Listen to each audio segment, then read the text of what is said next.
Hoy vamos a ver un par de artículos del Código Civil y Comercial que tienen que ver básicamente con el actor principal de esta historia, que son los propietarios. Ustedes recuerdan que la semana pasada nosotros vimos consorcios y que dentro de los consorcios habíamos dicho que era ese conjunto de propietarios que estaban o que formaban parte de una propiedad horizontal determinada. Hablamos bastante con respecto a el artículo 2044, Sí. que dice que el consorcio es una persona jurídica. ¿Qué significa que diga que es una persona jurídica hoy con respecto a los alcances que tiene el consorcio? ¿Cuáles son sus atributos? Dijimos que tenía un nombre, que tenía un domicilio, que tenía un objeto, que estuvimos hablando un poquito del objeto porque es aquel que define qué actos jurídicos puede o no hacer el consorcio. Hablamos del patrimonio, estuvimos viendo el tema de que si podía o no podía el consorcio tener una unidad funcional a su nombre, qué actos jurídicos podía hacer. Llamó mucho la atención algunas propuestas que hice con respecto a si un consorcio podría comprar acciones. ¿Se acuerdan que hablamos un poquito de esto? Independientemente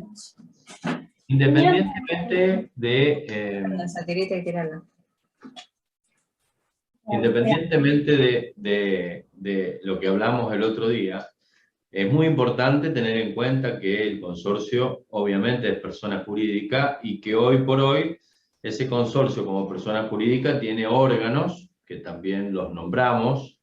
Dijimos que tenía el órgano de gobierno, que era la asamblea, el órgano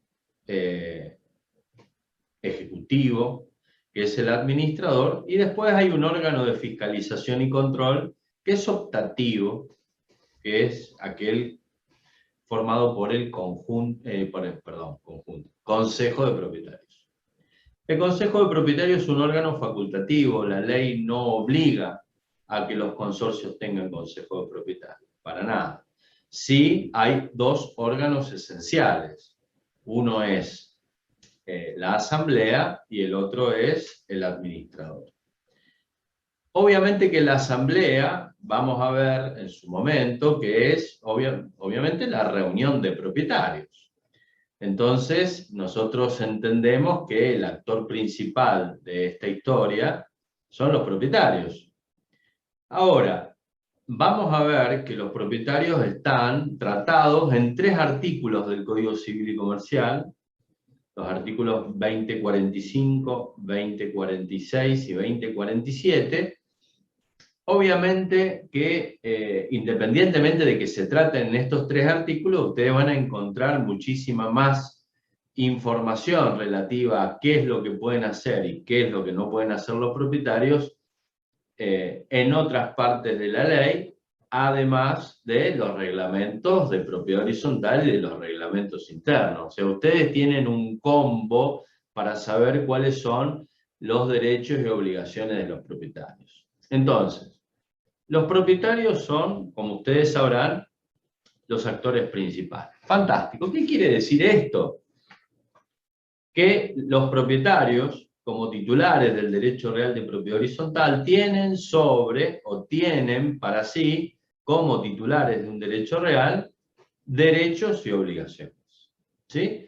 Todo derecho que usted tenga, en el caso de que es un derecho real, a usted ese derecho real le otorga facultades. Básicamente es qué es lo que usted puede hacer con ese derecho.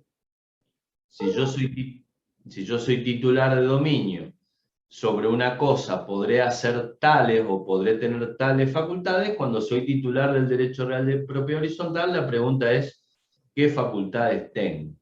A ver, para no hacerlo complicado y hacerlo fácil y dinámico, si yo soy dueño de esta virome, ustedes me tendrán que decir cuáles son las facultades que tiene el dueño de esta virome.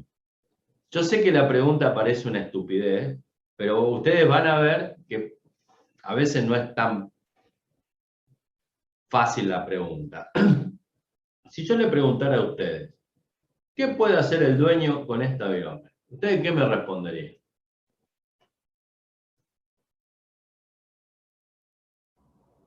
Utilizarla. A ver, bien, Laura, utilizarla. ¿Cómo? En el caso de la virome, Obvio, para, obvio. Estamos en la virome, estamos en la virome. digamos que para lo que cumple la función, digamos, para escribir, bueno, para escribir. Para escribir, o sea, yo soy dueño de la virome y a la virome la uso para escribir. ¿Sí? Sí. ¿La puedo usar para otra cosa? Sí, para lo que quieras, algo que no, mientras que no perjudique a otra persona. O O sea, no se sea, la puedes clavar a una persona. bien, o sea que cuando yo soy dueño de una virome, titular del derecho real de dominio de una virome, yo a la virome la puedo usar de acuerdo a su destino, de acuerdo a su naturaleza, o le puedo dar el uso que quiera. O sea, Laura que me dijo, de acuerdo al destino de la virome, la debo usar para escribir.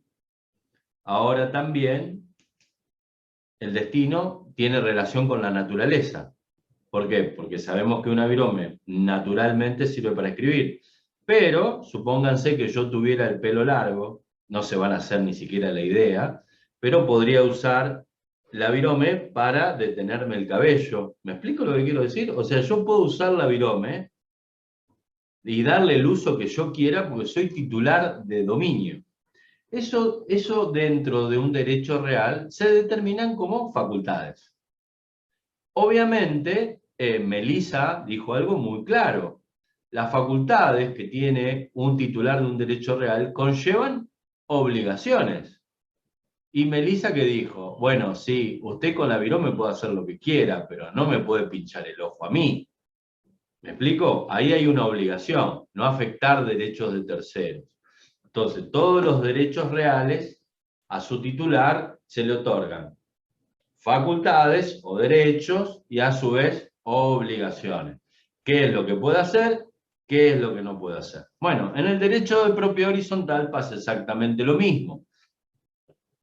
Nosotros nos vamos a encontrar entonces con quiénes son los titulares del derecho, los propietarios. ¿Quiénes son los propietarios? Los titulares del derecho real de propiedad horizontal. No se llaman titulares de dominio.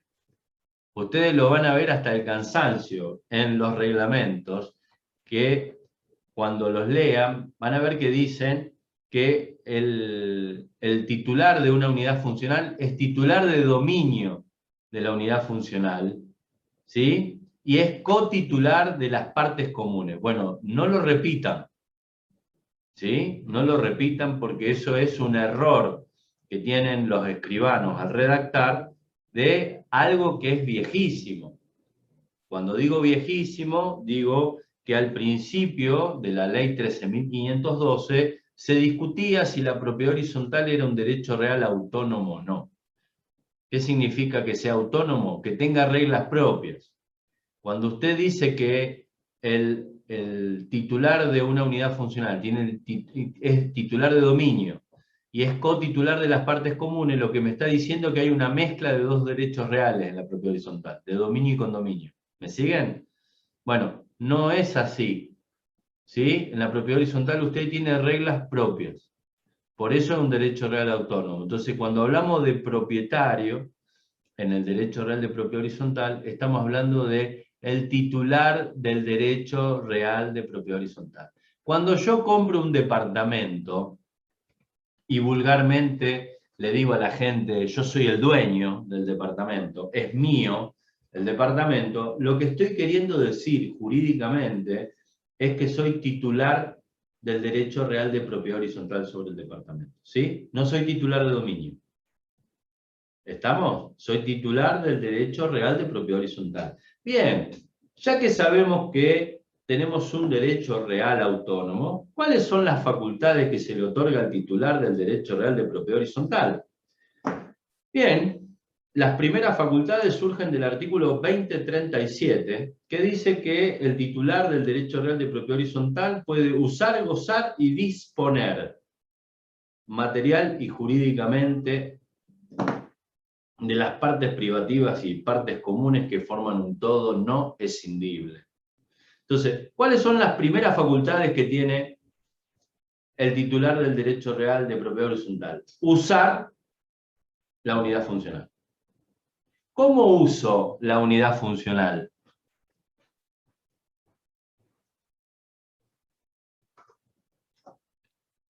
O, mejor dicho, ¿qué significa usar para el derecho?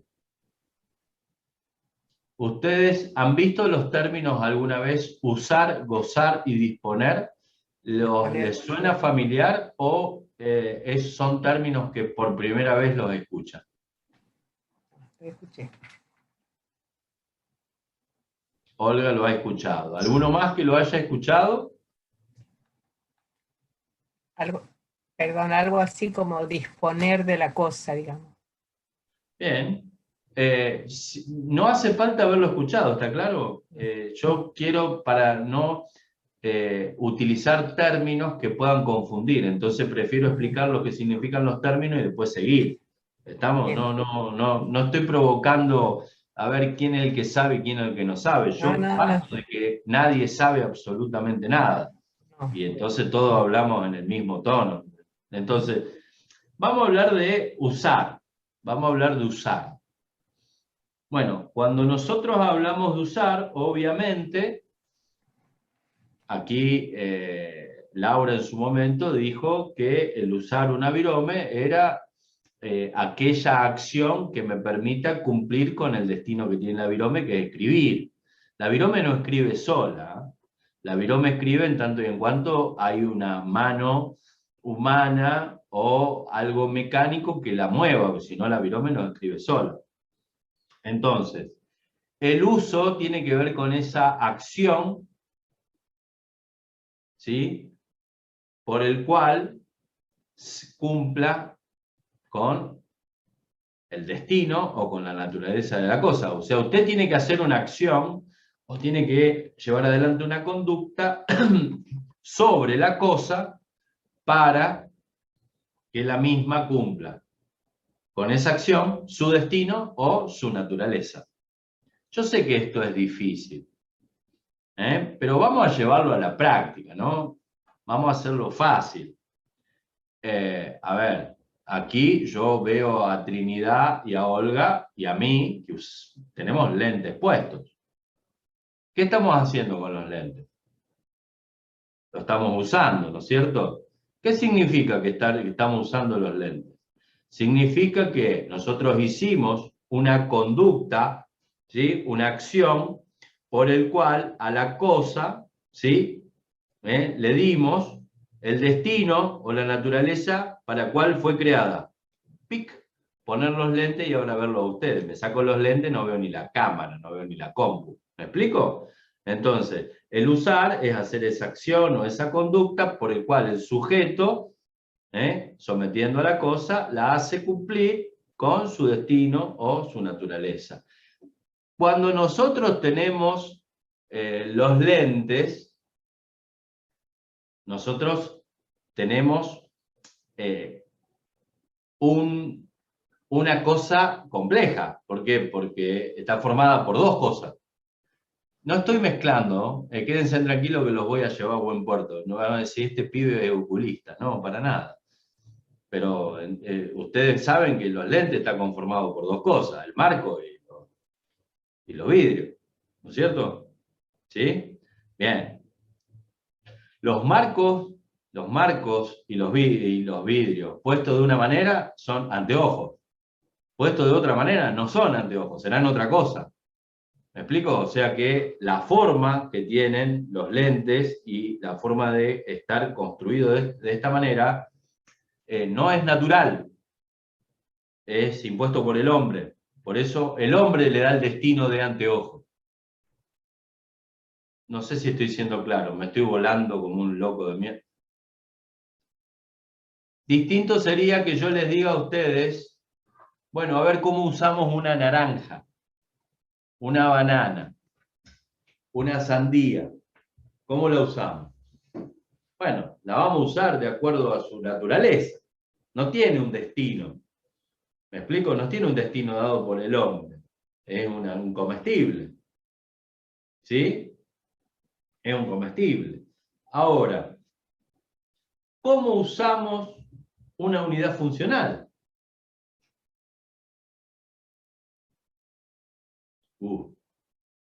Silencio total, absoluto.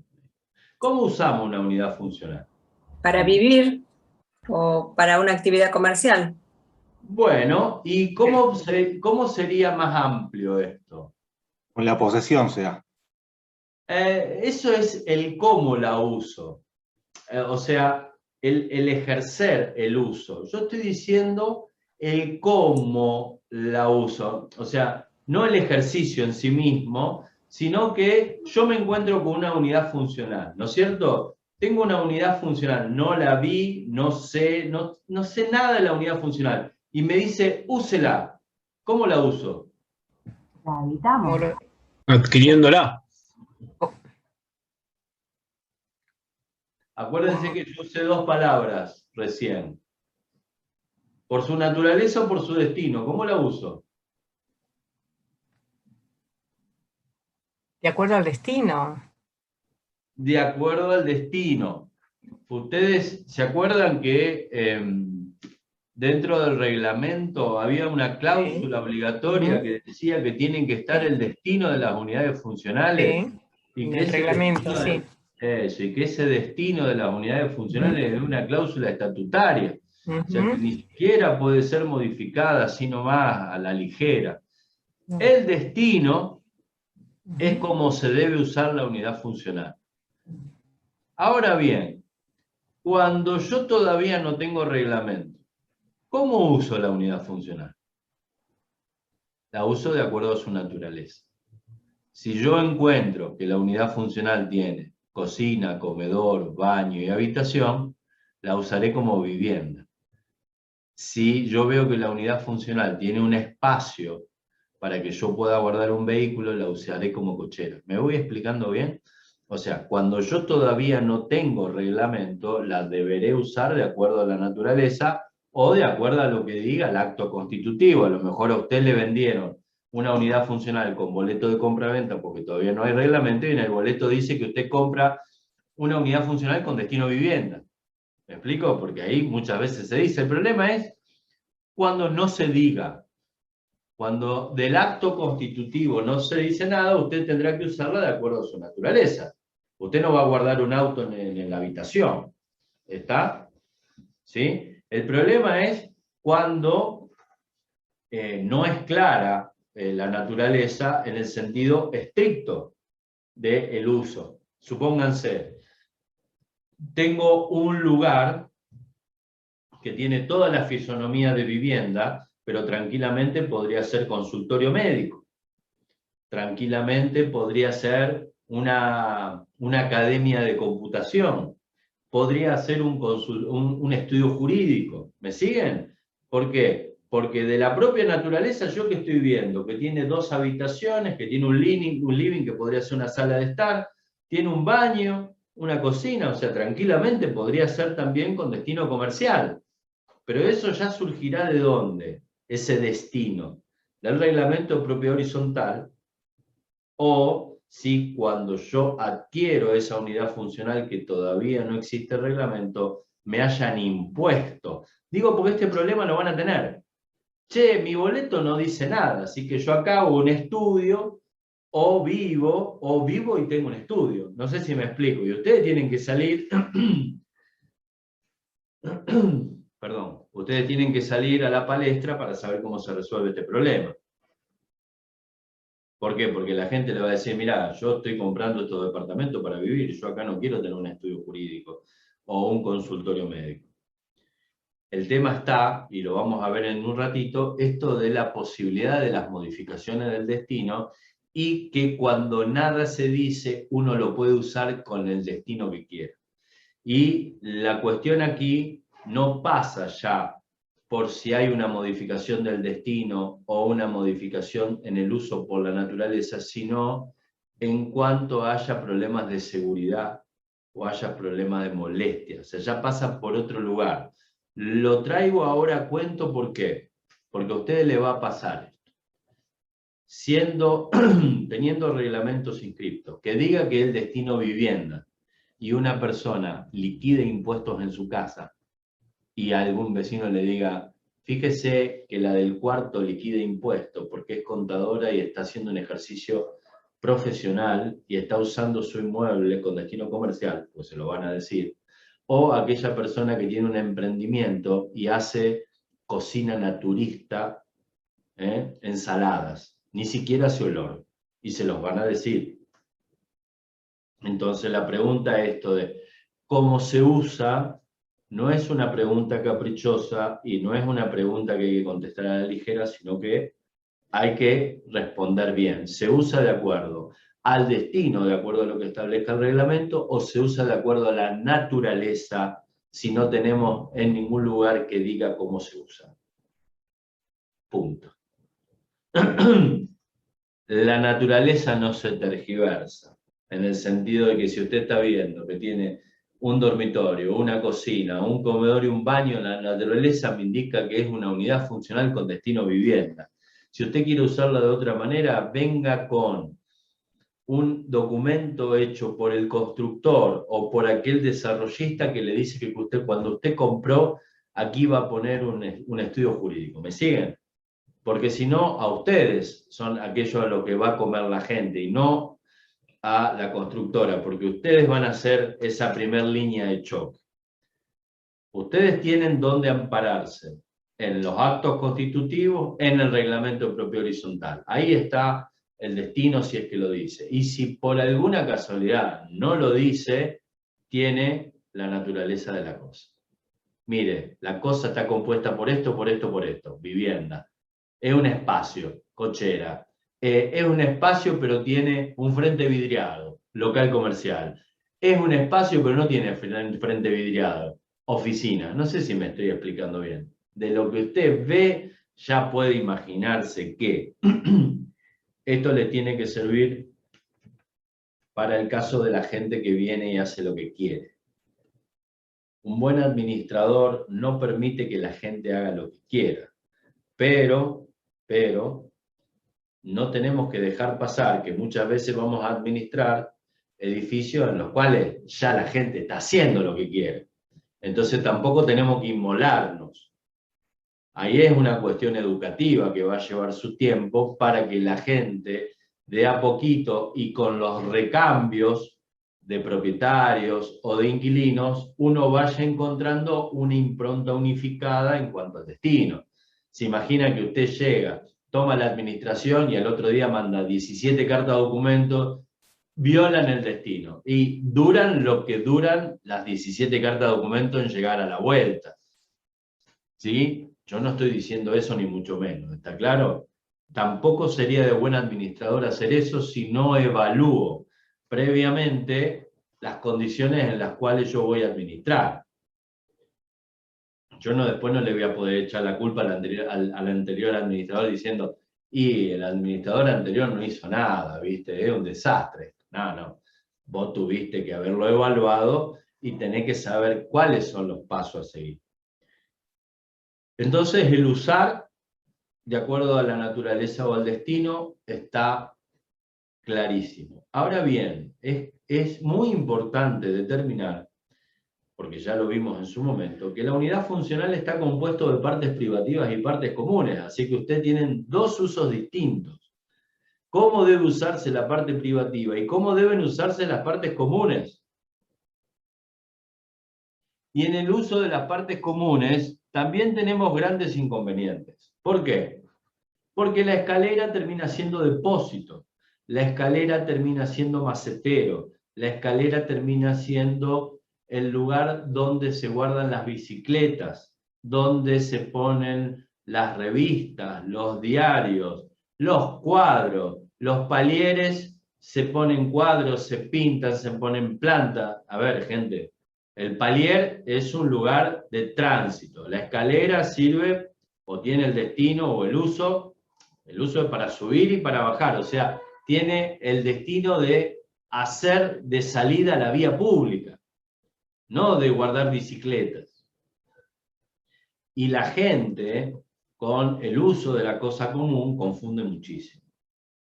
¿Por qué confunde muchísimo? Porque la gente piensa que eso es suyo, no que es de todo. Y como la escalera de mi piso es mi escalera y yo acá pongo el balde de basura, por decir una pavada, o me gusta vivir en un lugar que tenga un poquito de vida, planta, o me gusta que tenga un poco de color, porque todas las paredes son blancas, entonces yo le pongo a la parte de la entrada de mi casa naranja. El nene cada vez que viene de la facu no puede entrar a la bici, entonces la deja en la escalera porque al otro día sale a las 6 de la mañana, estacionamiento. Me estoy explicando bien lo que quiero decir, ¿no? Esto ustedes no lo pueden permitir. Vuelvo a repetir, cuando uno entra en el caos o cuando entra uno a administrar sin caos, para que ir direccionando estas conductas. La gente parece no entender cómo se usan las cosas. Cuando yo dije cómo se usa el avirome, Laura dijo automáticamente para escribir. Si yo hubiera preguntado a Laura cómo se usa una escalera, pero me hubiera dicho automáticamente que la escalera sirve para que usted suba o para que usted baje de una altura determinada. O sea que todos sabemos para qué sirven, independientemente que el reglamento no diga nada. Nunca el reglamento va a decir cómo debe usarse una escalera, cómo debe usarse un hall de entrada, cómo debe usarse un ascensor. No lo va a decir nunca. ¿Por qué? Porque se usan de acuerdo a su naturaleza. ¿Me explico? Ahora bien, cuando usted tiene un ascensor donde pueden entrar 6 personas o 4 personas y entran 14, usted no lo está usando de acuerdo a su naturaleza. Está haciendo un uso impropio. Cuando usted daña el ascensor, está haciendo un uso impropio del ascensor, porque está causando un daño en una propiedad que es privada, o sea, una propiedad que es una copropiedad. Entonces, saber cómo se usan las cosas comunes es muy importante. ¿Dónde veo mucho desmanejo en el uso de la cosa común? Lo veo en los patios, lo veo en los balcones, y los veo en las paredes medianeras, ¿sí? Cuando me pongo a hacer agujeros para poner aires acondicionados, calefactores o lo que fuere, le estoy dando un uso impropio. ¿Por qué? Porque al final, yo cuando levanto la vista, en vez de ver un edificio uniforme, veo una ficha de dominó, donde todos los aires acondicionados van donde se le ocurre al propietario.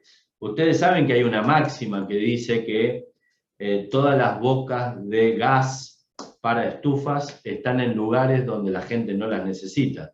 Lo mismo pasa con los lugares que están refrigerados.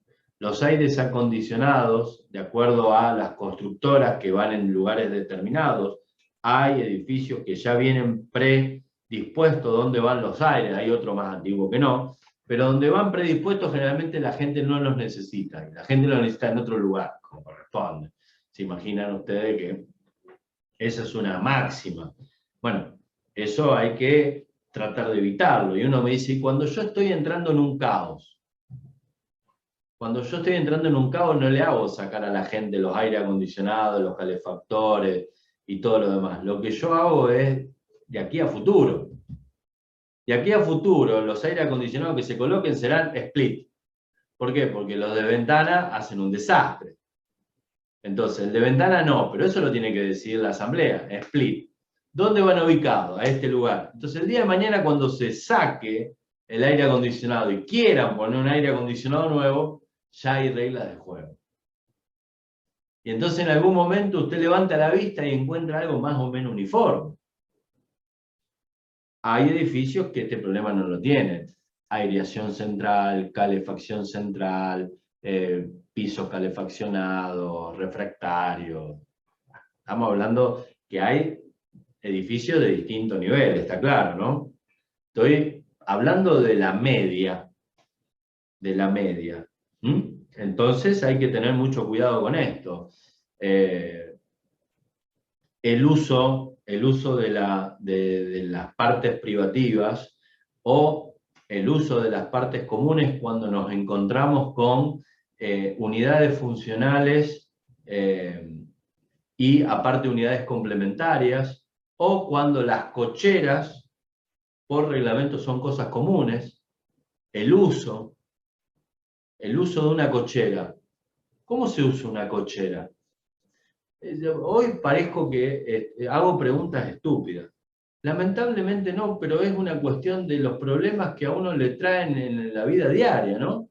Una cochera se usa para guardar un coche, ¿sí? La bicicleta, la moto, el kayak, la tabla de surf, el patín eléctrico, el monopatín eléctrico, la red de seguridad que el pibe ya creció, entonces la saqué, sirve para poner las 2 latas de pintura que no estoy usando.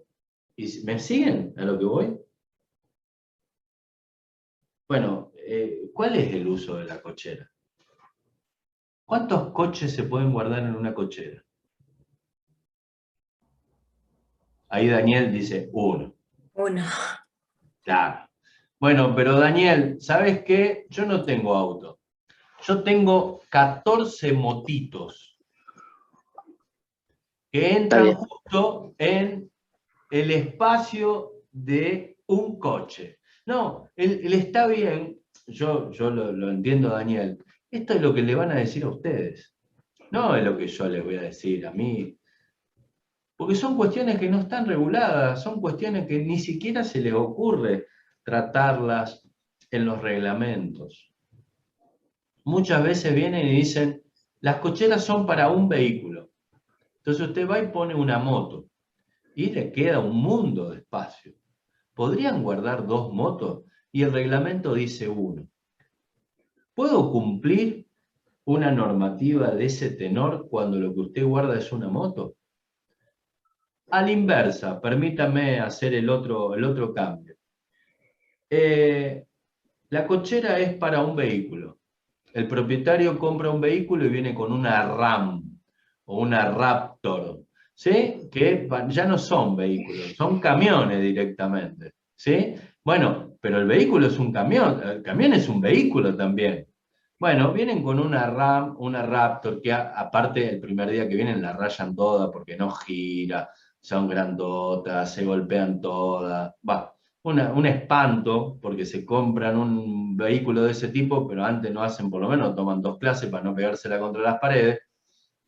Entonces, ¿el vehículo tiene que tener medidas determinadas? ¿O en mi cochera puedo poner cualquier tipo de vehículo? Sí. Bueno, nosotros tenemos que dar solución a eso porque somos administradores. Lindo.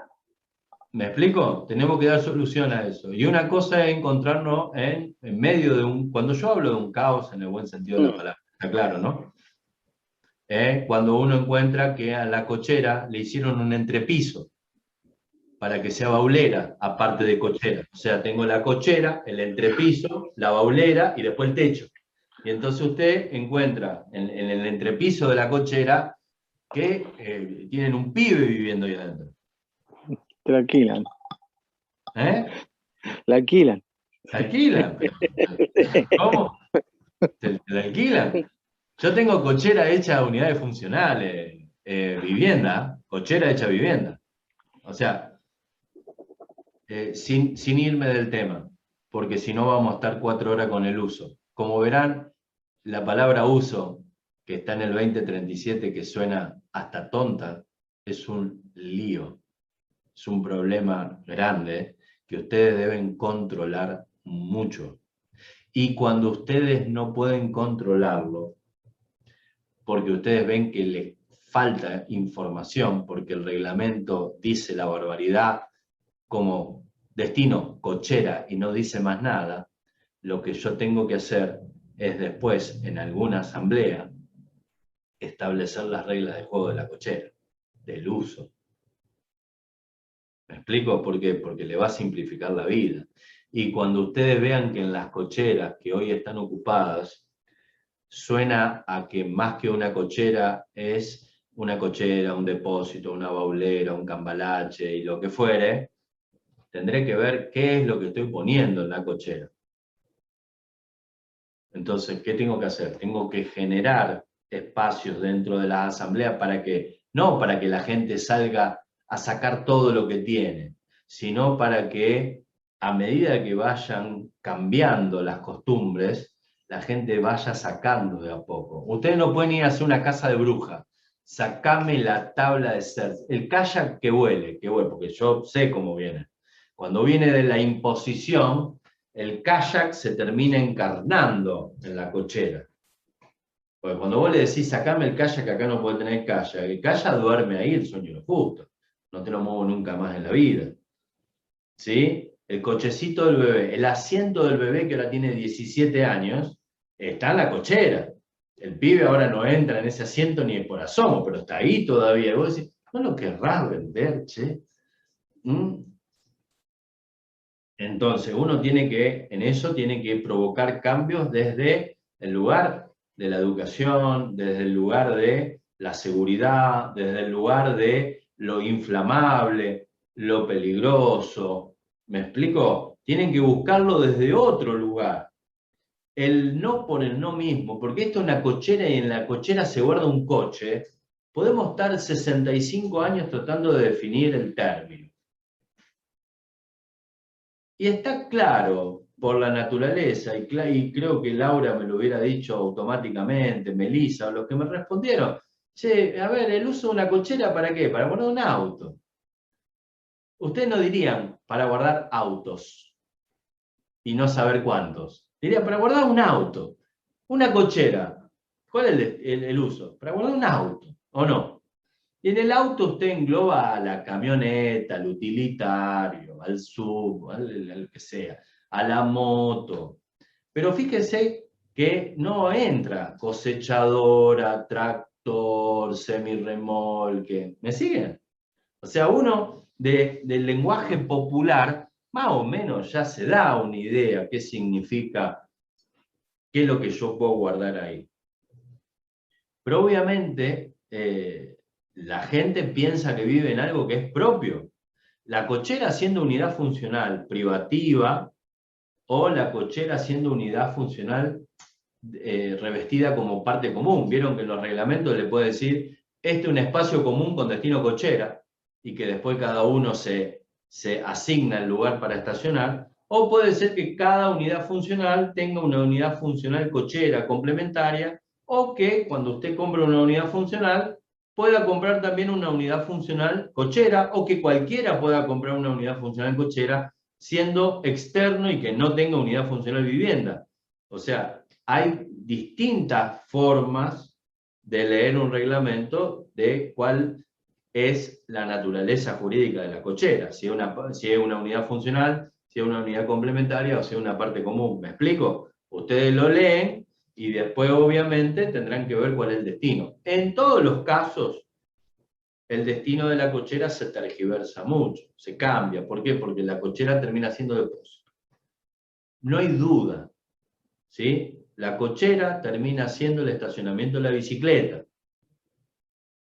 La cochera termina siendo el estacionamiento del coche y de la moto. La cochera termina, siempre algo le encontrás. Es más, a la gente que en ese momento compra un auto que no sea tan grande, hace ya directamente, le pone un armario contra la cochera. Un armario directamente, no una tablita con una ménsula, armario. ¿Por qué mi cochera? ¿Me explico lo que quiero decir? No entienden ese término, es tremendo. Bueno, se lo tienen que hacer entender ustedes. Ahí está, yo le tiro la responsabilidad en el uso. Es muy importante el uso de las cosas privativas y el uso de las cosas comunes. Es muy importante. Y les diría que es una fuente inagotable de reclamos y de problemas cómo se usa mal las cosas comunes. ¿Sí? ¿Vos sabés que parecemos que vivimos en carpa? ¿Cómo? Sí, la puerta del hall de entrada siempre abierta. Tenemos que andar gritando, ¡ascensor! ¡Ascensor! ¿Por qué? Y dejaron la puerta entreabierta. Como no tenemos puerta automática. Ah, pero cuando tienen puerta automática, ¿viste? Lo que pasa es que como estoy bajando todas las bolsas del súper, le pongo la bolsita para que no cierre la puerta, o lo pongo en parar, o le apago la luz para que no suene la alarma.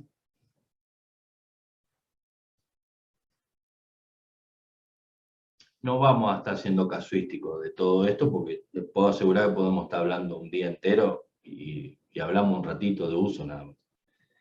Digo que eso es una cuestión de conductas, una cuestión de educación, una cuestión de pertenecer a un conjunto de personas que conviven bajo un mismo techo, básicamente, y cómo debe usarse la cosa, porque si se usan bien, ustedes van a ver que generan menos conflictividad. Entonces, la palabra uso, que parece una estupidez, no dicho por ustedes, lo digo yo, porque es chiquita, está en un artículo perdida, importantísimo. ¿Sí? Corto acá porque si no estamos hasta mañana. Frutos, goce, usar, gozar, el gozar de una cosa en el derecho tiene que ver con la obtención de frutos. ¿Sí? ¿Qué significa obtener frutos? Significa que uno obtiene de la cosa un beneficio. Y aquí podemos hablar de frutos naturales, industriales y civiles. Para la propiedad horizontal, los frutos que se obtienen de la cosa son frutos civiles. Es lo que nosotros llamamos vulgarmente el alquiler. ¿Sí? El alquiler es un fruto civil. El fruto natural es aquel que da la cosa por sí sola sin la intervención del hombre. ¿Sí? O sea que cuando nosotros tenemos un limonero en el parque o en el patio y el limonero da limones, el limón del limonero es un fruto natural, siempre y cuando el limón esté separado del árbol. O sea, cuando yo saco el limón, ahí recién es fruto. Mientras el limón esté adherido al árbol, todavía no es fruto, es parte del árbol.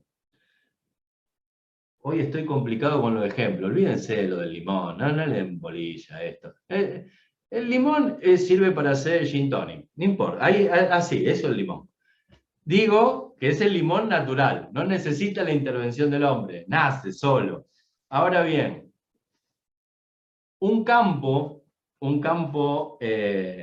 cultivado es lo que da el cultivo, la soja, el maíz o lo que sea, es un fruto industrial, porque es un fruto que se obtiene con la mano del hombre, con la intervención del hombre.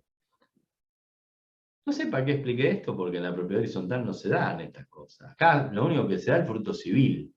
¿Está? ¿Sí? Pero quería hacer la diferencia. Lindo es cuando usted tiene que explicar fruto. El fruto es aquello que da la cosa sin deteriorarla. Producto es aquello que se obtiene de una cosa deteriorándola. Y entonces uno dice, cuando yo tengo una mina de carbón, el carbón que saco de la mina es producto. ¿Por qué? Porque en algún momento ese carbón se terminó. Y entonces esa mina no sirve más. Cuando usted tiene un limonero, el limonero siempre da fruto. ¿Por qué? Porque usted arranca el limón y al otro año o al otro mes, si tiene un limón de 4 estaciones, usted tiene limón todo el año. ¿Me explico lo que quiero decir? En el árbol y en la mina es re fácil distinguir fruto de producto. Ahora, cuando yo le digo, ¿y un ternero qué es? Fruto o producto. Y ahí empezamos a hacer un quilombo de novela. Un ternero es rico, más que fruto o producto. Bueno, entonces, cambiando de tema, frutos civiles, y aquí también tiene que ver con la parte privativa y la parte común. La parte privativa, los frutos que yo podré obtener, que serán del alquiler, beneficiarán solo al propietario, no tiene que pedirle autorización a nadie para alquilar, ¿sí? Pero tendremos que ver qué dicen los reglamentos en cuanto a la posibilidad de alquilar o no las unidades complementarias, que acuérdense que pueden estar suprimidas o pueden tener algún tipo de restricción. A ver. Yo cuando compro una unidad funcional, puedo comprar una unidad funcional o una unidad funcional que venga también con una unidad complementaria. ¿Está? La pregunta que nos van a hacer a nosotros es si puedo alquilar la unidad complementaria. Y ustedes dirán, perdón, ¿con la unidad funcional o suelta? No, suelta, yo estoy viviendo. No, mire, la unidad complementaria complementa a la unidad funcional. En principio no van sueltas. Pero, como a lo mejor están en distintos lugares, la unidad funcional está en el 5º piso y la unidad complementaria baulera está en el subsuelo, uno podría llegar a entender que son dos cosas distintas. Bueno, este problema ustedes se lo sacan viendo qué dice el reglamento. Si el reglamento trae una limitación en el alquiler de una baulera, digo baulera por dar un ejemplo, de una unidad complementaria, ustedes tendrán que ver que se aplique esa restricción, esa limitación en el alquiler de la unidad complementaria. Si no hay limitación de alquiler de la unidad complementaria, tenemos que ver si ese alquiler puede afectar a la seguridad de los demás propietarios. ¿Qué quiero decir con esto? Me parece lógico que entre propietarios puedan alquilarse las bauleras, o sea, las unidades complementarias, porque todos viven en el mismo lugar.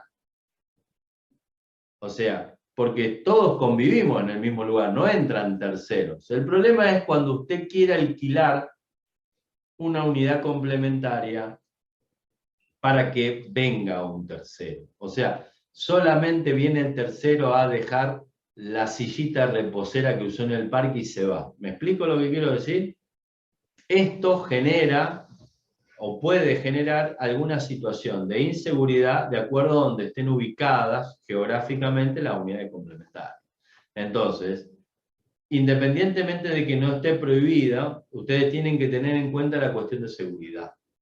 Entonces, ¿pueden alquilarse las unidades funcionales? Obviamente que sí. Deberemos ver si hay algún tipo de restricción por las unidades complementarias en el reglamento. Los reglamentos viejos es posible que no lo tengan. Fíjense siempre en la razonabilidad de que si es alquilada, el acceso de terceros que no pueda producir situaciones de inseguridad. Es lo único que me parece a mí que uno tendría que tener en cuenta.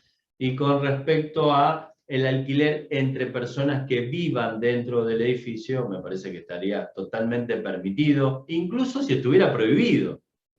Porque la prohibición de alquilar una unidad complementaria, en cuanto a su naturaleza, digo, ¿por qué prohibiría yo alquilar una unidad complementaria? Para que no venga un tercero. Pero si estamos todos dentro del mismo edificio, la prohibición pierde peso por sí misma. Y hay veces que uno tiene que entender que hay unidades funcionales, autónomas, que el reglamento las llama unidades complementarias. ¿Por qué? Porque se le ocurrió al desarrollista decirte que te vendo un departamento con cochera.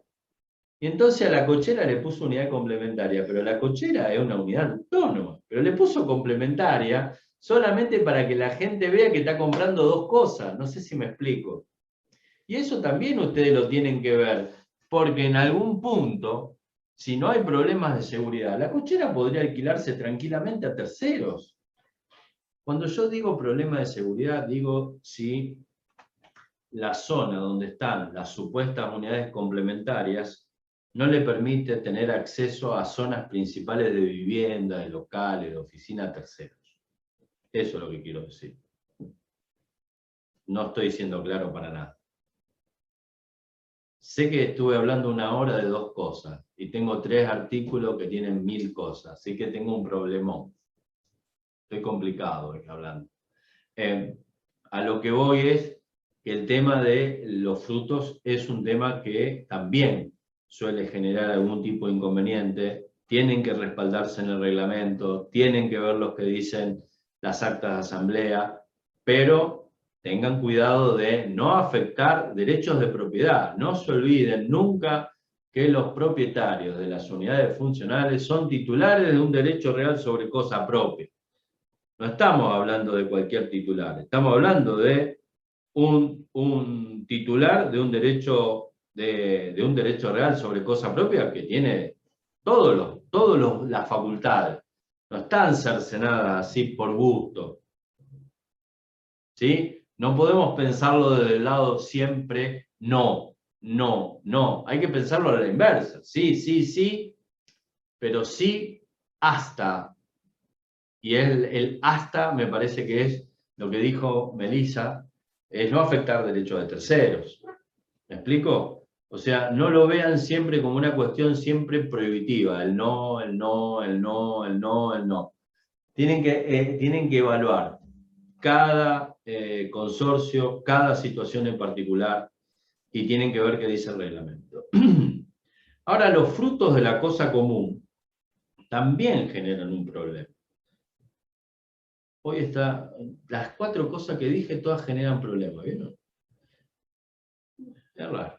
Bueno, ¿por qué?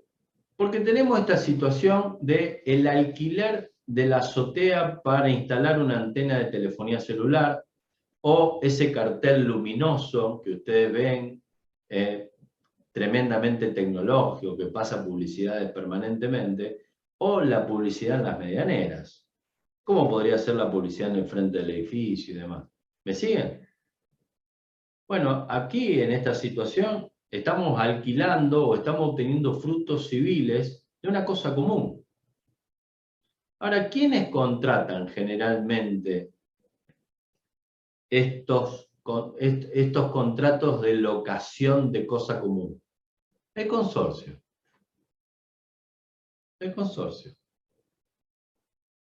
¿Qué hace el consorcio con el dinero? Se lo guarda. Y después de guardado el dinero, ¿dónde lo usa? Y en cosas que hagan falta al edificio. Bien, entonces nunca entendimos que la pared medianera es de todos los propietarios, que el fruto obtenido de la pared medianera por el alquiler de la publicidad va a todos los propietarios, y que los propietarios son los que deciden si se lo gastan en un viaje o si se lo gastan en el edificio. O sea, para que ustedes tengan una idea cómo cuesta esto de diferenciar la cosa común de la cosa privativa o del consorcio y de aquello que haga el consorcio dentro de los actos de administración y demás. No es fácil. Antes de la ley, antes del Código Civil y Comercial, esto se mezclaba todo, pero hoy no está mezclado. La cosa común es de los propietarios, no es del consorcio. Entonces, si es de los propietarios, los frutos que se obtienen de la cosa común, ¿a dónde van? A los propietarios. Los propietarios son los que deben decir no. Queremos que vayan al consorcio y que el consorcio los use para tal cosa. ¿Me explico? Pero eso tiene que surgir de una asamblea. Si no, el principio es a la inversa. La plata que se obtenga de el dinero, que la plata que se obtenga, escúchame, el dinero que se obtiene o el fruto que se obtiene de el alquilar una parte común o del cobro de una medianera. Hay un edificio que se construye, se apoya en el otro edificio, el cobro de esa medianera, ese dinero va a los propietarios. En las proporciones que tenga cada uno de acuerdo al reglamento. ¿Sí? En las proporciones que tenga cada uno, proporciones digo porcentaje. Para que no sea así, lo deben establecer en el reglamento. Lo deben establecer por acta de asamblea.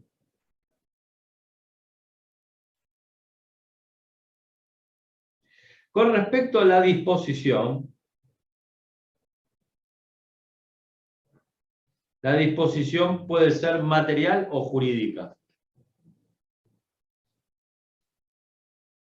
La disposición jurídica ustedes la van a encontrar en el 2045.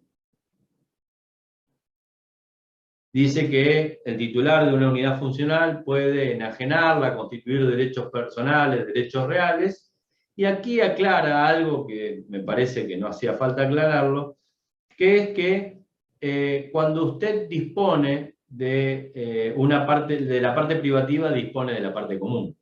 O sea, usted no puede vender el departamento y quedarse con la cañería. Eso es lo que está diciendo el codificador, como diciendo, soy re inteligente. O sea, las partes comunes y las partes privativas no pueden separarse.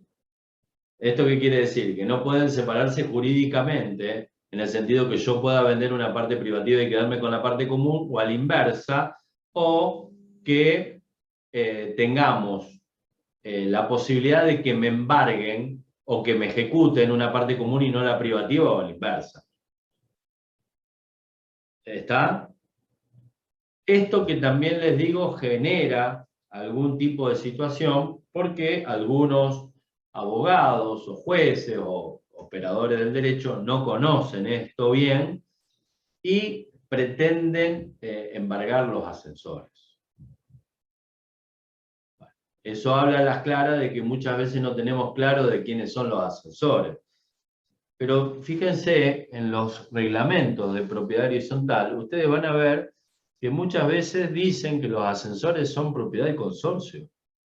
Y los dicen sin tapujo. O sea, independientemente que el 2041 diga que el ascensor es una parte común, después el reglamento dice de que esas cosas comunes son parte del consorcio.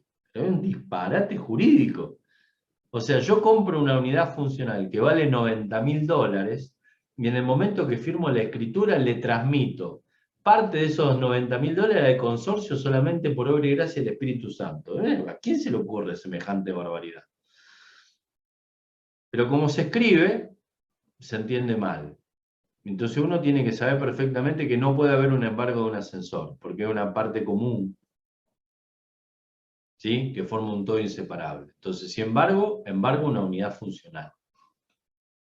¿Estamos? No puedo embargar una parte. La unidad funcional, completa, con la parte privativa y la parte común. Así la vendo, así la dono, así la hipoteco.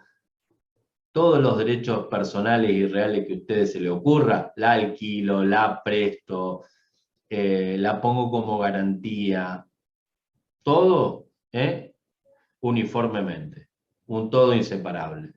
La disposición material es otro tema. ¿Por qué? Porque yo acabo de hablar de la disposición jurídica. La disposición material habla de cambiar la materia, cambiar la materialidad de la cosa. Digo, ¿el propietario tiene disposición material de la cosa? Sí. ¿Cuál es el límite? Y no afectar derechos de terceros. Uno podría decir el límite es que no se caiga el edificio. Si quieren hacer guasos así, medio bestia. Pero la disposición material la tiene. Puedo cambiar los pisos, puedo cambiar los baños, puedo hacer un montón de cosas. La pregunta es si la disposición material se hace sobre las partes privativas y sobre las partes comunes. Y ahí, cuando hablamos sobre las partes comunes, la cuestión ya cambia. ¿Por qué? Porque la disposición material sobre una parte común necesita del acuerdo de todos los propietarios. ¿Por qué? Porque estoy modificando algo que no es mío, es de todos. Eso pasa con los balcones. El balcón no se puede cerrar porque a alguien se le ocurre porque tiene frío en los inviernos. Para cerrar un balcón hay que pasar por una asamblea y tiene que obtener la unanimidad. Artículo 2052 del Código Civil y Comercial. Aquellas modificaciones que se hagan sobre una parte común que favorezca a un solo propietario requiere la unanimidad y paga todos los gastos del propietario. 2053. Entonces la disposición sobre una parte común está en principio vedada, siempre y cuando no tenga autorización. Y ustedes me dirán, a ver, lo está explicando difícil. ¿Qué es esto de disposición? Miren, me compré 2 departamentos, uno al lado del otro. Y para no salir al palier y abrir la puerta y después entrar a la puerta del otro departamento, ¿saben lo que hice? Abrí una pared y le puse una puerta entre los 2 departamentos. ¿Me siguen? Eso es disposición material prohibida. Peor aún cuando esa disposición material la hago con 2 departamentos, pero que están uno arriba del otro. Y hago una escalera interna. ¿Por qué? Porque me da frío bajar la escalera o el ascensor, y entonces como lo hago en pantufla, hago un agujero y hago una escalera. ¿Me estoy explicando bien? Vos sabés que mi habitación tiene poca ventilación. ¡Plaf! Le chanté una ventana. Y la ventana da la medianera del vecino. Pero bueno, como estoy en el 8º, no tengo vecino. El vecino está en planta baja. Bueno, todas esas cosas son disposiciones materiales prohibidas. ¿Por qué prohibir? ¿Porque no las puede hacer? No, no. Es porque necesita consentimiento de todos los propietarios. Artículo 2052. Entendemos que la palabra unanimidad es sobre el todo, ¿está claro, no? Todos. No los presentes, no, todos. Entonces, disposición material sobre la parte privativa, sí, siempre y cuando no cause algún tipo de perjuicio a la estructura y a la seguridad del inmueble, y con respecto a las cuestiones de la disposición material en relación a las partes comunes, vamos a partir del principio de no, salvo que tenga la autorización establecida en el 2052 y en el 2053, que es hacerse cargo de. Ahora, hay un término intermedio, porque hay actos que no son de disposición, sino que son actos de administración. ¿Esto qué quiere decir? Mire, yo no modifico la cosa. ¿Puedo hacer algún acto sobre la cosa? Sí, obviamente. ¿Cuáles son los actos que puedo hacer sobre la cosa? En la parte privativa, todos. No estoy explicándolo bien. Déjenme de nuevo. Vamos. A ver. Yo a una casa la puedo limpiar. El limpiar una casa se llama acto de mero mantenimiento. Si en una casa, yo digo la casa y es lo mismo que la PH, pero bueno, lo digo en la casa como para que suene más. Cuando se rompe el inodoro de mi casa y pierde agua por el inodoro, porque se rompió la mochila, y arreglo la mochila para que no pierda el agua del inodoro, la mejora es necesaria. ¿Me van siguiendo? Bien. Cuando yo a mi casa le pongo gas natural, porque antes tenía solamente el gas que viene en las garrafas, la mejora será útil, porque favorece a cualquiera que viva en la casa, independiente que sea yo u otra persona. Todos disfrutan del gas natural. ¿Me explico? Esa mejora es útil. Y cuando yo a mi casa le pongo un jacuzzi, porque me gusta cuando llego descansar y que las burbujas me acaricien la pelada, esa mejora es suntuaria. ¿Me siguen? Mejoran de mero mantenimiento, mejoras necesarias, mejoras útiles, mejoras suntuarias. ¿Está? Bien. En las cosas comunes, yo las únicas mejoras que puedo hacer son las mejoras de mero mantenimiento. Estoy hablando como propietario, ¿está? Como propietario o ocupante de la unidad funcional. Cuando yo soy administrador, tendré las mejoras de mero mantenimiento y las mejoras necesarias. Esas son facultades, mejor dicho, obligaciones del administrador. Cuando usted dice mantener la cosa común, básicamente es hacer las mejoras de mero mantenimiento y las mejoras necesarias. ¿Puede el administrador hacer una mejora útil? Ya va a tener que pasar por asamblea. Artículos 2051 y 2052. Depende de la utilidad. Si es una utilidad media, 2051. Si vamos a cambiar estructuralmente el inmueble, ¿sí?, para que sea una utilidad mayor, será 2052 y vamos a necesitar la unanimidad. En el 2051 necesitaremos mayoría absoluta, 2052 unanimidad. Quédense tranquilos que yo voy a dar mejoras. O sea, los artículos los estoy diciendo por si ustedes quieren anotarlo, pero yo después voy a tomar estos temas desde el lado de las mejoras. Ahora estoy hablando solamente qué significa actos de disposición y actos de administración. ¿Estamos? Bien. Entonces, sí vamos a tener. Lo que no va a haber son las mejoras suntuarias, porque para las mejoras suntuarias sí vamos a necesitar tener la aprobación de todos los propietarios.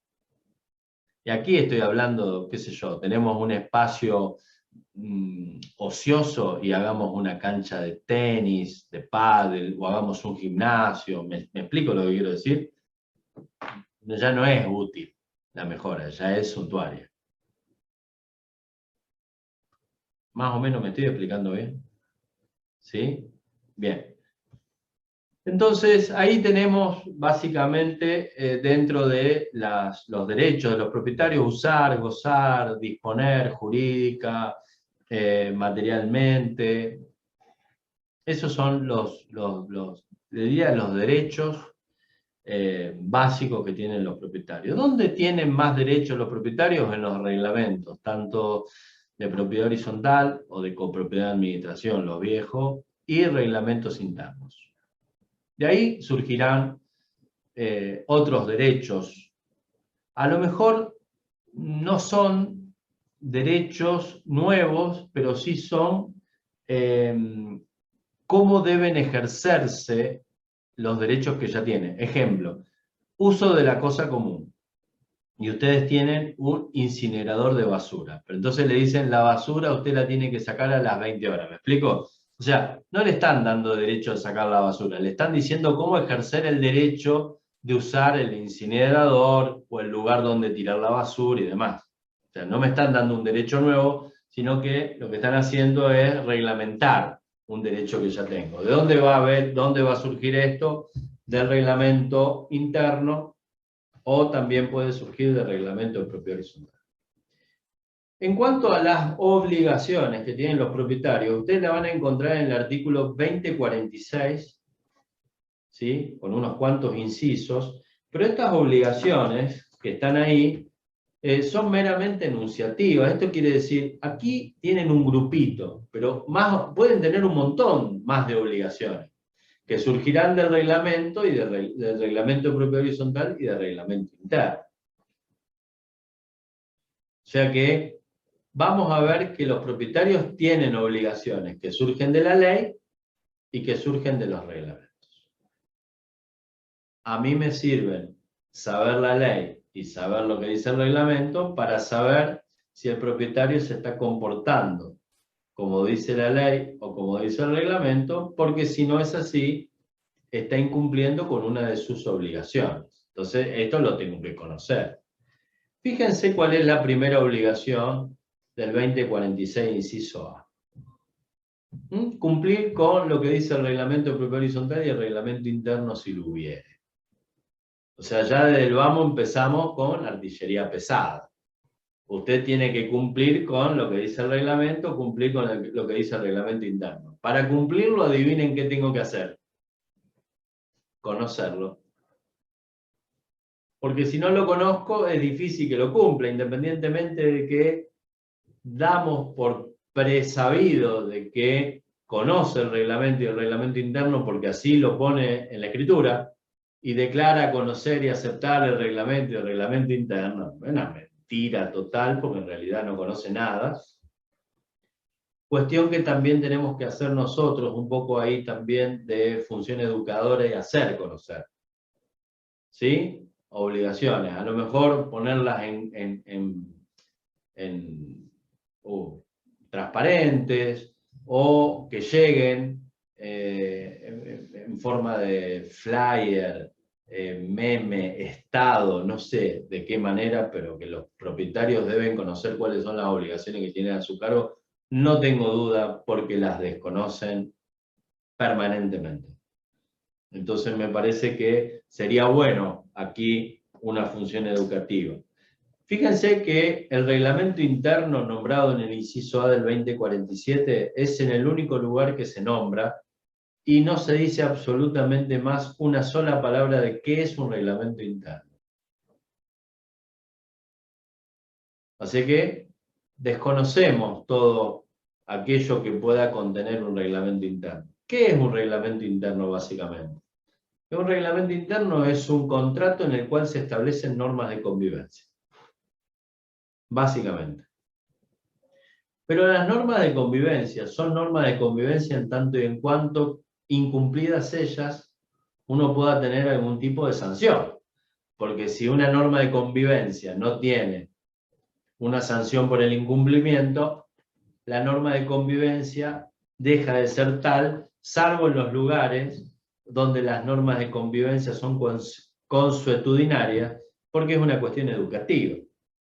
O sea, usted va a países como Japón, Alemania, elija algún país de esos que nosotros entendemos que son educados, y usted no le tiene que estar explicando a la gente por qué no tira un papel en el piso. No lo tire y punto. Por más que no lo diga ninguna norma. No sé si me estoy explicando bien. Acá parece ser que para que no tiremos el papel en el piso, lo tenemos que tener una norma.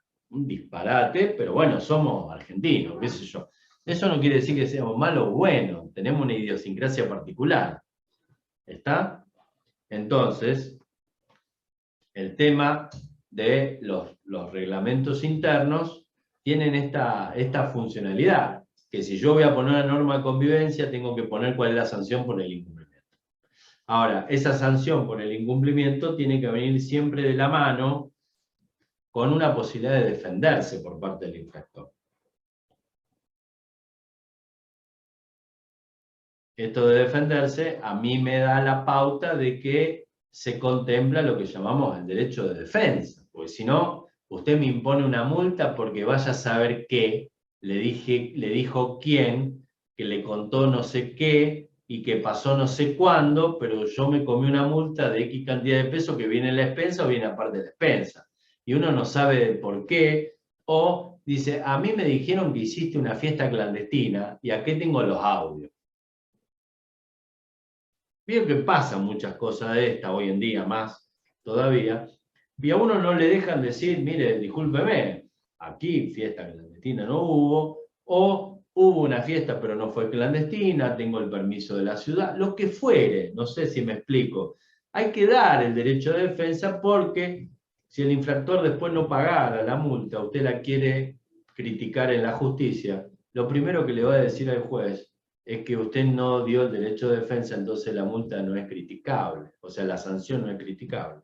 Entonces eso hay que adecuarlo en los reglamentos internos porque no se ve el derecho de defensa. Para que ustedes vean qué es lo que contiene el reglamento interno, básicamente, como norma de convivencia, son normas de conducta cerradas. Yo sé que no acabo de decir nada con esto, pero imagínense ustedes que dijera así, una norma de tránsito. Estacionar está prohibido. ¿Ustedes qué harían con una norma de tránsito que diga estacionar está prohibido? La primera pregunta sería, ¿a dónde?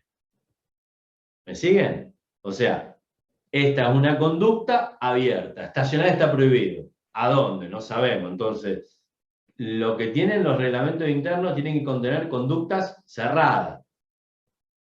Estacionar está prohibido de 8 a 20 horas en esta calle.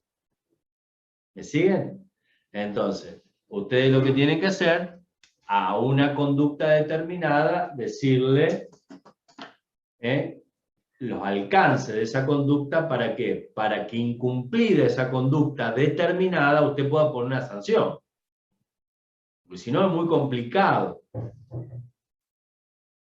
¿Me siguen? Y después tenemos que ver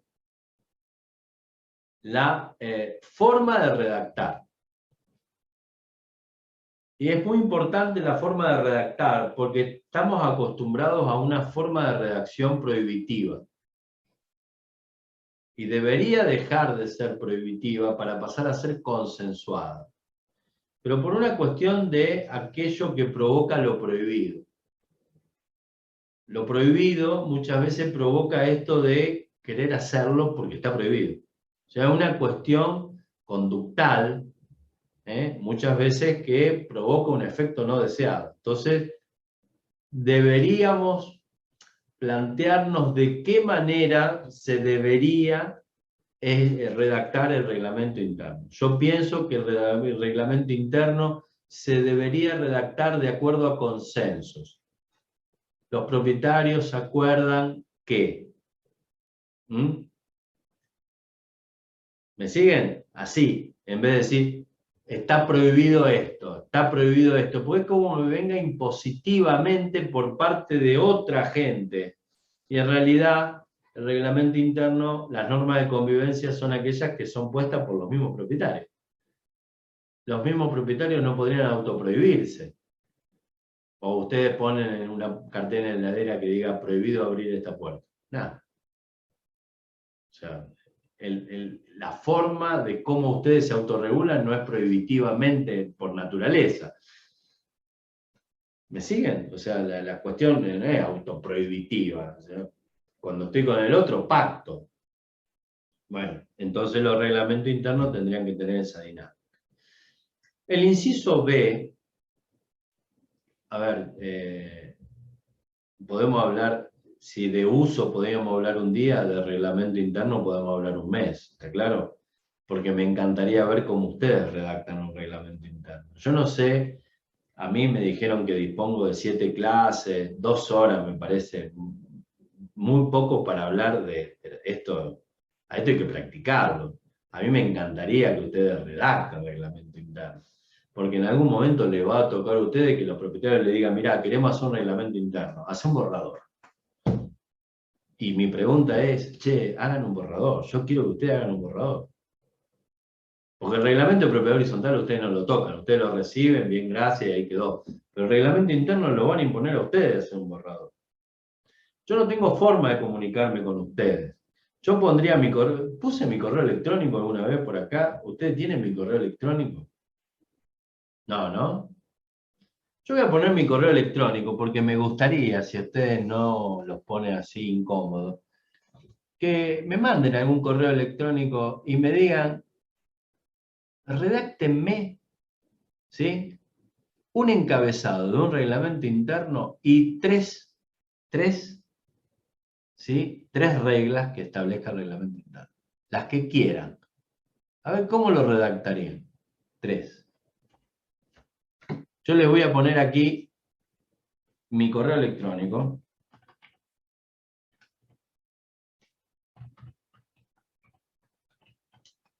Esto, ahí está, miren, hay uno que ya lo tenía. ¿Cómo es eso?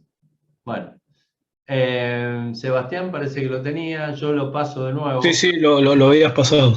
Bueno, a ver, no tienen ningún tipo de obligación de mandarme nada, está claro, ¿no? Esto es una cuestión totalmente voluntaria, de si tienen ganas, cómo ustedes redactarían normas de un reglamento interno.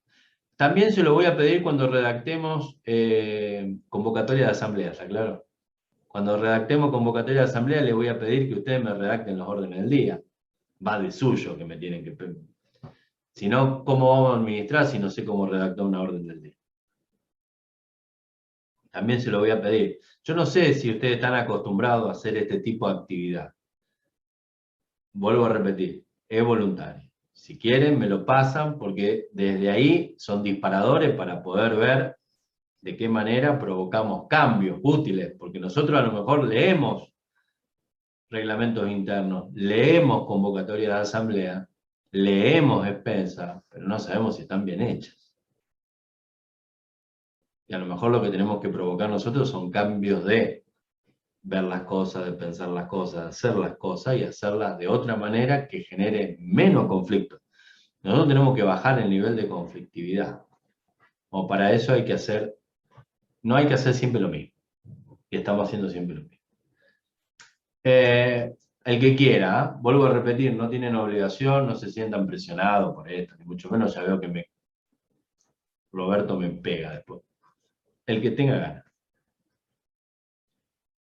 El inciso B habla de que el propietario debe mantener la unidad funcional en buen estado de conservación. No voy a aclarar qué es esto porque me parece como obligación enorme.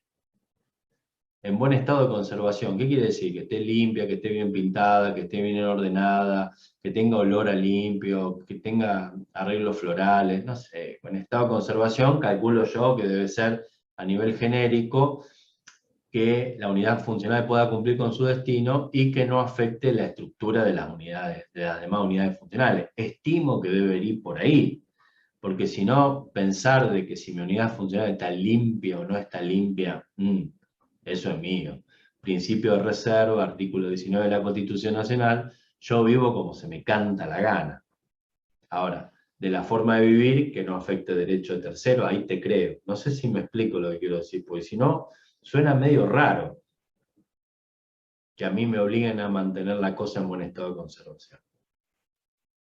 Estamos hablando de que esa no conservación afecte derecho de tercero. Ahí está el punto. El inciso C debe ser de contribuir al pago de las expensas ordinarias y extraordinarias. Espero que sea así, porque ni siquiera lo leí. No sé si así o a la inversa, pero debe andar por ahí. Mucho más no hay. Entonces tenemos contribuir a la expensa ordinaria y extraordinaria de acuerdo a la proporción de su unidad funcional. Dice una barbaridad acá. En realidad usted debe contribuir al pago de la expensa ordinaria y extraordinaria de acuerdo a lo que diga el reglamento. No a la proporción de su unidad funcional, porque el reglamento puede decir una cosa distinta.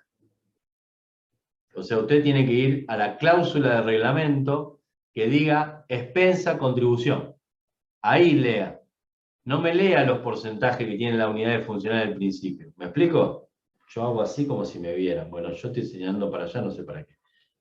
Entonces, al principio del reglamento usted va a tener detallada la unidad de funcionales y ahí va a tener un porcentaje. No tomen ese porcentaje. Vayan a la cláusula de expensa y vean cómo dice la cláusula de expensa que deben tomarse los porcentajes. Porque pueden ser iguales o pueden ser distintos. No sé si estoy siendo claro. Yo soy el constructor, el dueño del terreno, el amo y señor. Me voy a quedar con el último piso, vista al río. ¿Sí? Y me pongo una contribución de expensa del 0,25. Y que todo lo demás, pero, o sea, en bolsa, ¿qué me importa? ¿Me explico? ¿Por qué? Porque lo hice, lo trabajé, lo vendí, hice el reglamento y puse lo que quise, si el reglamento es un contrato. ¿Y no es cuestionable eso? ¿Eh? ¿No es cuestionable? Es cuestionable, porque el reglamento es un contrato, lo puedo atacar como cláusula abusiva, pero lo tendrán que hacer los abogados. ¿Te imaginas que en una asamblea decir que se modifiquen esos porcentajes necesitamos la unanimidad? Adivina quién no va a estar de acuerdo. El propietario de la unidad funcional que contribuye con poco. Es cuestionable, pero jurídicamente. Asambleariamente lo más probable es que no obtenga ningún tipo de respuesta. Pero sí, es cuestionable. Pero una cosa que sea cuestionable y otra cosa que esté prohibido. Y yo lo que estoy diciendo es que está totalmente permitido. Pero si difiere de los porcentajes que establece la agrimensura, cuando vas, ponerle que tengas que ir a un juicio, más allá de que no lo, porque tendrás que ir a un juicio, sino no te lo van a aprobar nunca en asamblea, porque vos sos parte, y si necesitas el 100% es inviable que te lo aprueben. Tenés que ir a juicio. Sí. La legislación, ¿cuáles son los resultados al respecto en estos casos? Totalmente variados, totalmente variados. No hay una jurisprudencia uniforme diciendo que siempre es una cláusula abusiva, porque como el reglamento se presume conocido por todos, antes de firmar la escritura vos leíste el reglamento y lo que hiciste fue aceptar el reglamento. Entonces, partimos de la base que vos aceptaste el reglamento. El tema es cuando el boleto de compraventa viene con una impronta de contribución de expensa y con participación, te dice que tu unidad funcional tiene 120 metros cuadrados totales de partes privativas y comunes, en un todo que va a tener 25.000 metros, pero resulta que cuando se terminó de construir, el inmueble tiene 67.000 metros. Entonces tus 140 metros de 25.000 tenía un porcentaje, pero tus 140 metros en 65.000 es un porcentaje mucho más chico. Entonces, en esos casos, sí, la jurisprudencia ha tenido alguna mirada más incisiva con el tema de la contribución de expensa y demás, pero si no, generalmente es como te toque el juez. ¿Vos lo podés cambiar por asamblea? ¿Eso? ¿Los porcentajes? Sí, por unanimidad sí. Okay. Por unanimidad sí. Distintos son los conceptos que conforman las expensas, ¿eh? Los conceptos que conforman las expensas, a lo mejor, si hay un concepto que es general, que deja de existir, mantenimiento de caldera, porque lo que hicimos fue anular la caldera, ahora cada departamento se va a calefaccionar solo. No sé si estoy diciendo, ¿me siguen? El consumo y el concepto de mantenimiento de caldera no existe más, ¿me explico? Pero no hay que hacer ningún tipo de asamblea, no hay ningún tipo de problema. O sea, los conceptos sí, el tema de los porcentajes no, necesitamos ya unanimidad total. El inciso D tiene que ver con integrar el fondo de reserva si lo hubiere. También otro tema aquí, el fondo de reserva, porque el fondo de reserva sí es patrimonio del consorcio, forma parte del patrimonio del consorcio. Y el fondo de reserva, la cuestión es cómo debe usarse, o sea, ¿qué es? ¿Para qué sirve? ¿Cómo se usa? Y lo más importante es lo que hablamos el otro día, Martín, creo que con vos y con los demás, es cómo se mantiene intangible el fondo de reserva. En una economía inflacionaria como la nuestra, tener un fondo de reserva de 100.000 pesos en enero, y hoy estamos a 27 de mayo, ya habremos perdido más de un 12% por la inflación. ¿Y eso qué quiere decir? ¿Que soy un buen administrador? No, todo lo contrario. ¿No hablamos de eso, Martín, en la semana pasada? ¿Sí? Bueno, ahora bien, ¿para qué usamos el fondo de reserva? ¿Para qué sirve el fondo de reserva? ¿Qué es el fondo de reserva? O sea, es un dinero, ¿sí?, que, como bien lo dice la palabra, está guardado para una situación excepcional. La situación excepcional no son los desfasajes financieros de falta de pago de la expensa. Es aquello imprevisto. Porque si yo tengo falta de pago de expensa y la falta de pago de expensa es más o menos mensual en un sentido de volumen económico parecido, lo que tengo que hacer es previsión de gastos por aquellos deudores de expensa que no pagan, pero no usar el fondo de reserva. Yo sé que lo estoy mezclando ahora. ¿Qué quiero decir con esto? Nosotros tenemos plata guardada, el fondo de reserva es plata guardada, vamos a hablarlo así fácil. ¿Para qué uso la plata guardada? El fondo de reserva se usa para imprevistos. ¿Sí? Imprevisto. ¿Es imprevisto que yo tenga que cobrar 100.000 pesos de expensa entre todas las unidades funcionales y cobre 90.000 si hace 3 meses que estoy cobrando 90.000? No. Entonces, ¿qué tengo que hacer ahí? Prever. Primero tengo que cobrar la despensa deudada, pero en el trajín de cobrar la despensa deudada tengo que prever de dónde sacar el dinero para que no se me produzca un desfasaje económico. No usar el fondo de reserva. Porque cuando yo tenga que usar el fondo de reserva para lo que realmente está preparado, que es eso imprevisto, eso que surge de manera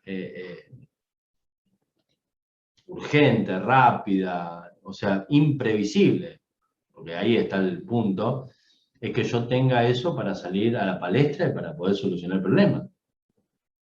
Y no encontrarme que el fondo de reserva lo vengo integrando todos los meses porque estuve pagando la luz. Pago de norte o de sur, y no sé, y pago alguna otra cuestión porque no me entra el dinero. Y entonces al otro mes yo pongo la despensa, integración del fondo de reserva porque tuve que usar el fondo. ¿Me siguen? Bueno, eso no se puede hacer. No es esa finalidad. Entonces hay que buscar otra forma de mantener al consorcio financieramente de manera adecuada. Yo no sé si ustedes tienen algún contador o algo que les explique esto de las cuestiones financieras. Yo, se imaginan, soy abogado, pero sí les puedo hablar de la naturaleza jurídica del fondo de reserva. Usted el fondo de reserva no lo tiene que tocar, usted tiene que tener una caja chica, que es la que maneja la entrada y el fluido de dinero, y después tiene que tener fondos operativos, o sea, dinero que usted está juntando para situaciones específicas, pero ya previstas. La cara de seriedad de los que están en las cámaras prendidas me dicen de que no estoy explicándome nada. Toda la plata no va a un solo lugar. El fondo de reserva no puede estar con el dinero operativo. Porque si está con el dinero operativo, lo primero que hago cuando me falta plata, gasto el fondo de reserva. Si eso lo interpretamos bien, yo estoy feliz. Y cuando tengo que pintar el frente del edificio, o cambiar las rejas del barrio privado, y tengo que juntar dinero, ese dinero para cambiar las rejas, el enrejado, o para poner cámaras de seguridad, o para poner drones, o para poner la terraza verde, o para pintar el frente del edificio, lo que fuere, esos son fondos operativos, son gastos que se juntan, o sea, son dinero que se junta, pero con una finalidad determinada, que tampoco es el fondo de reserva. Una cosa es el dinero que junto para algo determinado, otra cosa es el dinero que junto para el devenir actual, normal y habitual del consorcio, y otra cosa es el fondo de reserva. El fondo de reserva puede estar o no. ¿Sí? No hay siempre fondo de reserva, y ustedes no pueden constituir un fondo de reserva porque se les ocurre. Ustedes tienen que, al fondo de reserva, crearlo por asamblea, si es que el reglamento no lo establece. Y cuando se crea por asamblea el fondo de reserva, ustedes tienen que crear no solamente el fondo de reserva, sino que tienen que crear también el quantum, o sea, el monto del fondo de reserva, el cómo se integra el fondo de reserva, la manera de usarse del fondo de reserva, y también tendrán que establecer la forma en la cual ustedes van a mantener intangible el fondo de reserva. Ustedes me dirán, pero pará, si yo veo en la asamblea que dice fondo de reserva 20.000 pesos, ¿qué me está diciendo? Bueno, le estoy diciendo que así no es.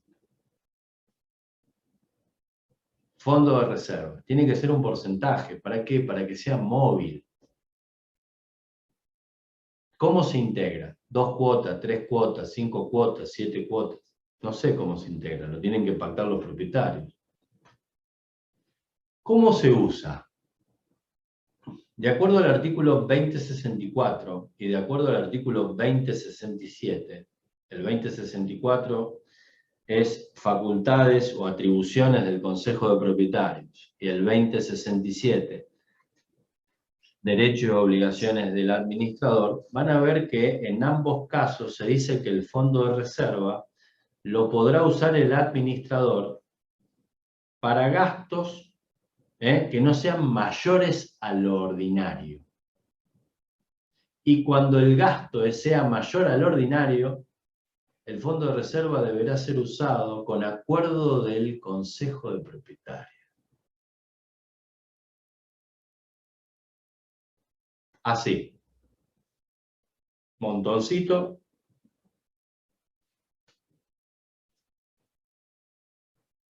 Es tremendo. Es tremendo lo que dice el 2064 y su réplica en el 2067. ¿Cuándo el gasto es mayor al ordinario? Bueno, eso es lo que yo les pido que establezcan dentro de la asamblea cuando están creando el fondo de reserva. Y si el fondo de reserva está creado, lo que les pido a ustedes que en una asamblea establezcan la discrecionalidad del administrador para usarlo y cuándo necesitará el acuerdo del consejo.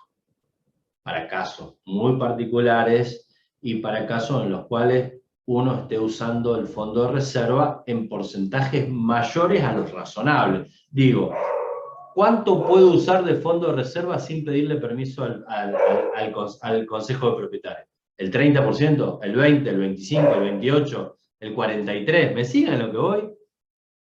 Ahora, el 43 de 100.000 son 43.000 pesos. El 43% de 17 millones de pesos es otra cosa. Ustedes me dirán, ¿dónde hay fondo de reserva de 17 millones de pesos? ¿Vos estás loco? No sé. O sea, es lo que ustedes tienen que ver de acuerdo a la circunstancia de cada caso en particular. Y no pueden estar atados a la decisión de un consejo propietario. Por eso digo que esto tiene que estar evaluado de antemano, porque lo primero que hace el consejo propietario, usted administrador usó el fondo de reserva sin autorización. Como pensando ellos que cualquier utilización del fondo de reserva debe pasar por la previa autorización del consejo propietario, totalmente improcedente. Porque adivinen qué pasa con el consejo propietario en el 2064. La autorización la tiene que dar el consejo propietario cuando el gasto sea mayor del ordinario. El consejo propietario está formado por 3 propietarios, 5 propietarios, 9 propietarios, 7, 15, qué sé yo. ¿Cuántos tienen que dar la autorización? O el consejo propietario se tiene que reunir en una asamblea de consejo de propietarios para decidir, ¿me siguen? Es un chino. En Cava solamente ustedes van a encontrar libro de actas del consejo propietario. Después, en ningún lado, no existe. La pregunta es ¿por qué hicieron en Cava el libro de actas del consejo propietario? Por esto, para saber orgánicamente cómo tomar decisiones para que después firme uno y no tengamos que andar persiguiendo a todos los otros para usar el fondo de reserva o para la certificación de deuda, porque en definitiva no te lo quieren firmar porque piensan que después se hacen responsables. Entonces la encerrona es tremenda. Y el administrador tiene que arreglar la bomba de agua que se rompió ahora. No tiene una bomba de backup y el edificio está sin agua. ¿Me siguen? ¿A quién voy a buscar? Y la bomba era una Siemens alemana de 47 bar, no sé. Cuando te tira el agua te deja pelado como a mí. ¿Qué sé yo? Hay que comprar otra, o hay que cambiarla, o hay que arreglarla, hay que llevarla hasta Siemens, Alemania, no sé. Entonces hay un montón de cosas de las cuales uno tiene que prever de lo que establece la ley que puede generar muchísimos problemas. Uno de ellos es este. La utilización del fondo de reserva, aconsejo que lo establezcan en asamblea. Si el reglamento no dice nada, es tremendamente prudente saber hasta dónde puedo usarlo sin que tengamos que decir gran cosa y sin tengamos que pedir autorización y que no sepamos dónde estamos parados. Es lo mejor que puede pasar. La intangibilidad también es muy importante. Habla de el ejercer nuestro mandato de acuerdo a las reglas de la buena fe, a las reglas de nuestra experticia. No podemos dejar. Ahí me dice Sebastián, ¿es por mayoría el voto? Sí, sí, en la constitución del fondo de reserva y de qué manera se va a usar, y cómo se va a usar, y cómo se integra, y cuánto es el porcentaje de total de fondo de reserva, es por mayoría absoluta porque no tiene mayoría especial puesta en el código. Entonces, por mayoría absoluta. Mayoría absoluta es del total, ¿está claro? O sea, lo que nosotros hablamos vulgarmente, la mitad más uno. No de presentes. La mitad más uno de todos. ¿Mm? El inciso E del 2046 tiene que ver con la obligación que tiene el propietario de dejar pasar a personal del consorcio a hacer reparaciones sobre cosa común que deban hacerse dentro de la unidad funcional, hacer un control de todos los artefactos que están instalados de gas y que puedan tener algún tipo de riesgo, y también hacerse presente en el momento en que el propietario hace las instalaciones de artefactos de gas para que pueda controlarse que su instalación se haya hecho con las reglas de la profesionalización de la instalación de las cuestiones de gas y que se haya hecho por personal matriculado. ¿Ustedes lo han visto esto en algún lugar? Bueno, como artículo es interesantísimo. Primero porque el propietario tiene la obligación de dejarlo pasar. Muchos propietarios te dicen, mi departamento está joya, yo no sé por qué dice usted que pierde agua abajo.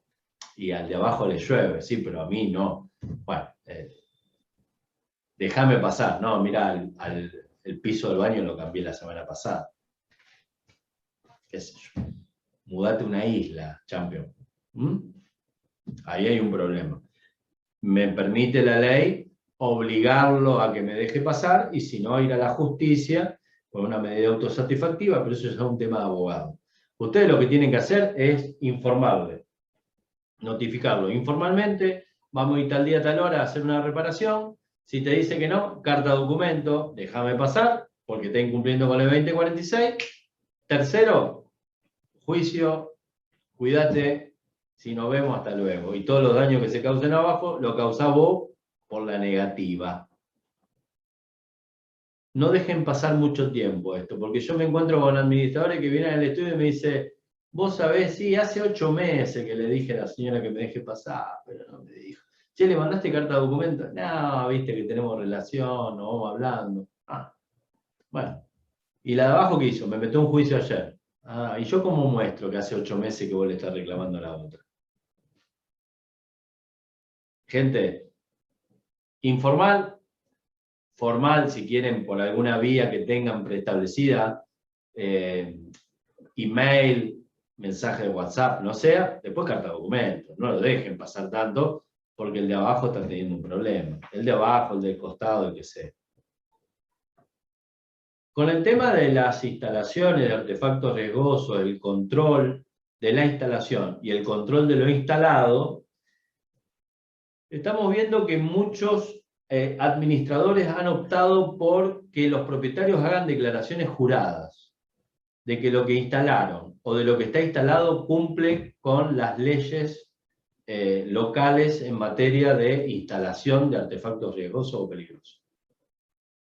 ¿Me explico? O sea, le estamos trasladando al propietario esta cuestión de decir, sí lo instalé con un profesional matriculado y está instalado de acuerdo a las reglas del arte en cuanto a la instalación de un artefacto de gas, de luz o de lo que fuera. No sé si estoy siendo claro. ¿Qué quiero decir con esto?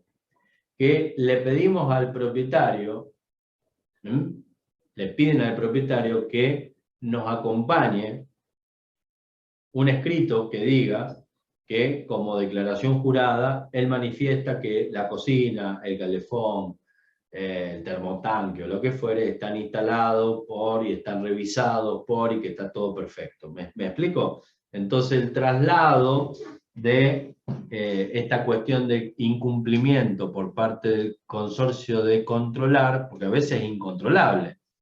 Si el mismo día de invierno me instalan 15 estufas en los 7, 8 edificios que tengo, no tengo 15 personas que vayan a ver las 15 instalaciones. ¿Me siguen? No es fácil de controlar esto. Entonces, se opta porque el control sea a la inversa, que los propietarios hagan declaraciones juradas de que se ha hecho de acuerdo a las reglas que corresponden en cuanto a las instalaciones. Tampoco lo van a ver que se los pidan. Y tampoco ustedes que administran o están cerca de administraciones, lo van a ver que lo han pedido. Lo único que nosotros vemos son cuando viene la empresa de gas, corta el gas a todo el edificio para que se adecue. Eso es lo que vemos. Pero después en el intermedio no vemos nada. No sabemos si está bien instalado el aire, si está bien instalada la cocina, si la estufa tendría que estar instalada en un lugar y con un cañito de cobre la llevaron para que esté al lado del baño. No sabemos. Y ese tipo de revisión la podemos hacer porque el 2046 inciso E nos las permite. Ahora bien, si no hacemos la revisión, por lo menos que el propietario se haga cargo de que el propietario diga que está todo bien. ¿Para qué? Para que nuestra espalda, como administradores, empiece a estar cubierta en el caso de que pueda haber algún tipo de imprevisto que pueda causar algún tipo de daño. Porque si esto explota, si hay una electrocución o lo que sea, la pregunta es, ¿por qué cabeza vamos primero? Adivinen cuál es la cabeza por la cual vamos primero. A ver. Administradores. Y el administrador tiene que contar con documentación que le permita decir, mire, hicimos las revisiones, o los propietarios han decidido que las revisiones las hacían ellos, la pagaban ellos, y nos acompañaron las declaraciones, los informes emitidos por los matriculados diciendo que estaba todo. ¿Me siguen? Algo así tenemos que tener, porque si no, estamos ahí, latentes. Eso es por el artículo 2046, inciso A. El 2046, inciso F, nos habla de la obligación que tienen los propietarios de constituir un domicilio por el cual quieran ser notificados. Hoy por hoy pueden constituir un domicilio real o legal, pero también por el artículo 75 del Código Civil y Comercial, que fue reformado el año pasado por la ley 27.551, pueden constituirse domicilios electrónicos. La ley 27.551 modificó el artículo 75 del Código Civil y Comercial, permitiendo que las partes contratantes establezcan o tengan la posibilidad de establecer domicilios electrónicos. ¿Me siguen? ¿Sí? ¿Cuál es el contrato que une a los propietarios con el consorcio? El reglamento de propiedad horizontal. ¿Sí? O sea que ya tenemos el reglamento. Ahí tenemos ahora el 75, domicilio electrónico. Entonces podemos establecer domicilio electrónico para notificar, ser notificado, para ciertas cosas. El domicilio electrónico les va a ser útil. Para otras no tanto. Cuando hablamos de asamblea, yo les voy a contar para qué sirven los domicilios electrónicos y cuándo no queremos domicilio electrónico. Yo les voy a ir explicando para que al propietario se le sea un poco más complicado.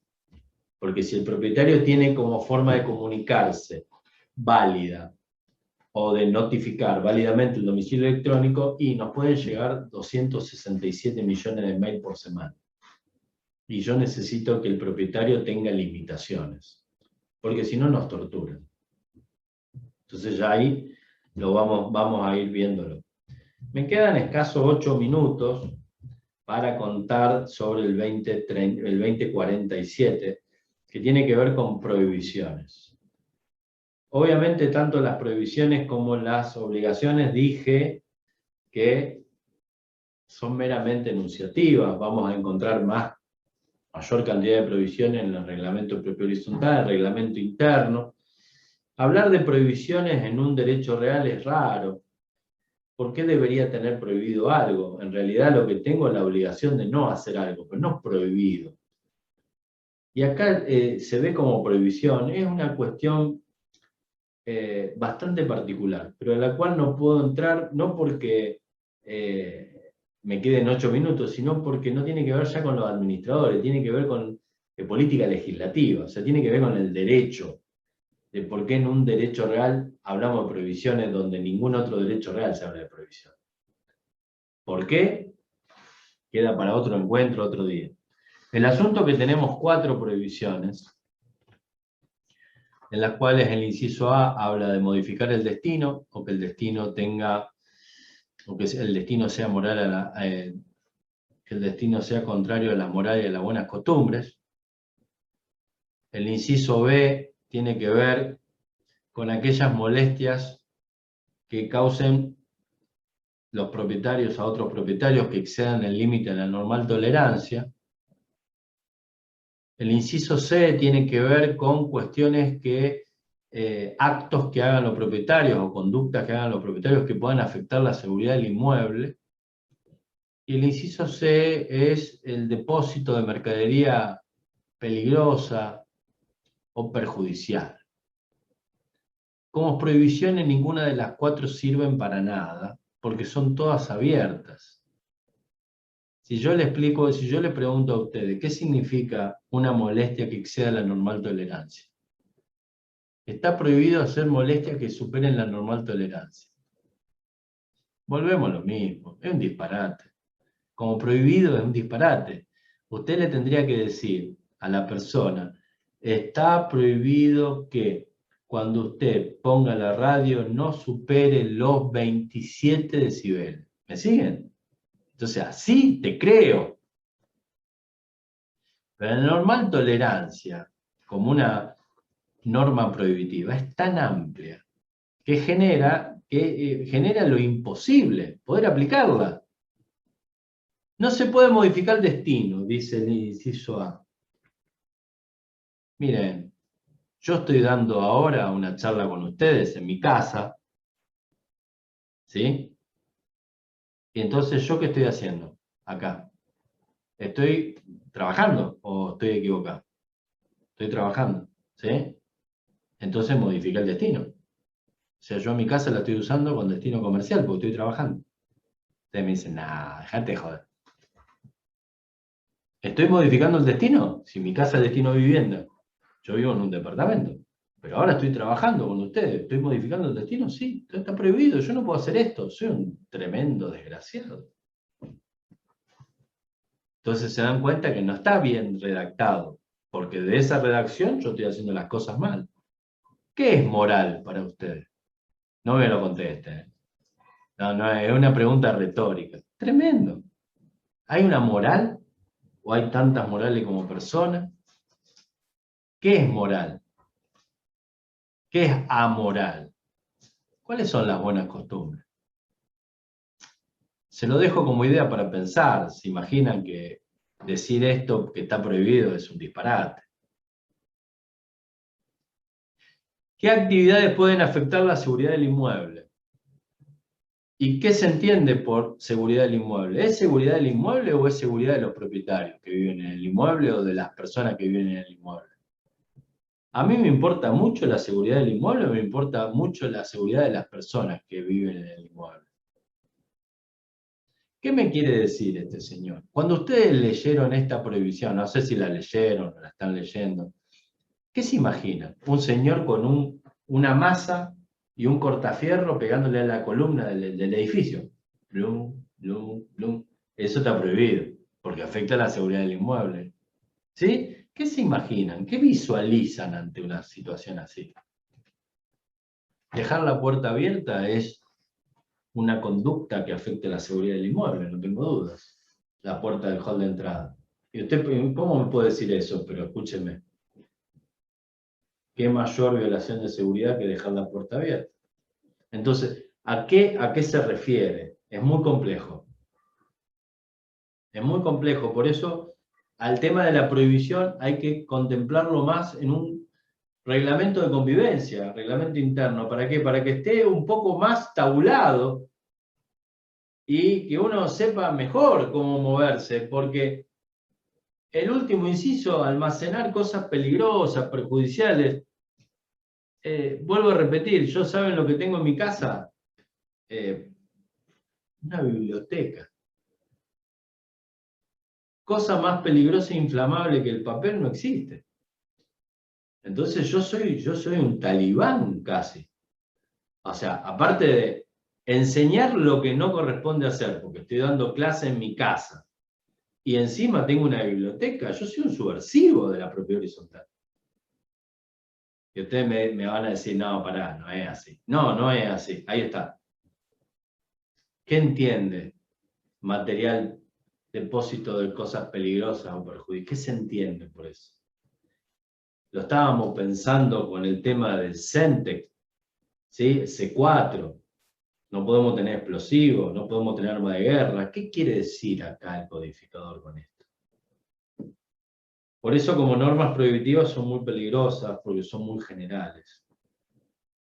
Ahora bien, a las normas prohibitivas, estas, como las que estén en el reglamento interno, siempre la tienen que leer de la mano con el artículo 2069, que son las infracciones. Con infracciones comienzo la semana que viene, porque son justo las 8 y me parece un despropósito pasarnos de la hora. Infracciones 2069 es tema que hablamos la semana que viene, empezamos con eso, y previamente si alguno me mandó alguna cláusula de reglamento interno, la leeremos para ponerla en consideración a ver qué estiman ustedes, si está bien, mal, más o menos, y cómo debería redactarse. Gente, un placer, un gusto como siempre, nos vemos la semana que viene, si Dios quiere, cuídense. Bueno.